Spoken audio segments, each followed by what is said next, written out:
দুইটা সময় তওবা করে লাভ নাই। একটা হচ্ছে মৌতের যন্ত্রণা শুরু হয়ে গেলে, মৃত্যুর যন্ত্রণা শুরু হয়ে গেলে আগে পা থেকে শুরু হয়ে আস্তে আস্তে গলার দিকে আসে। হাদিসে যেমনটা এসেছে, সূরা ওয়াকিয়ার মধ্যেও আছে যে পায়ের দিক থেকে যন্ত্রণা শুরু হয়ে আস্তে আস্তে আস্তে আস্তে এই গলার দিকে আসে, এবং আত্মাটা গলার এখানে যখন চলে আসে, এখান থেকে মালাকুল মউত আত্মাটাকে নিয়ে চলে যায়। এবং চোখ দিয়ে তাকিয়ে থাকে মানুষ।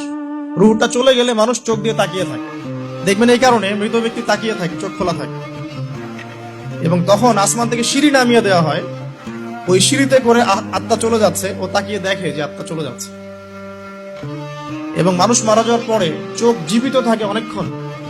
মেডিকেল সায়েন্স যারা পড়েছে তাদেরকে জিজ্ঞাসা করবে, মানুষ ডেড হয়ে গেলেও চোখ দেখবেন আরো কয়েক ঘন্টা, আরো নির্দিষ্ট একটা সময় পর্যন্ত চোখটা কিন্তু জীবিত থাকে। এই জন্য চোখ বন্ধ করে দিতে হয়। যাই হোক, যেটা বলছিলাম যে মৌতের যন্ত্রণা শুরু হয়ে গেলে তওবা করে লাভ নাই, তওবার দরজা বন্ধ। আর পশ্চিম দিক থেকে সূর্য উঠে গেলে তওবা করে লাভ নাই, তওবার দরজা বন্ধ।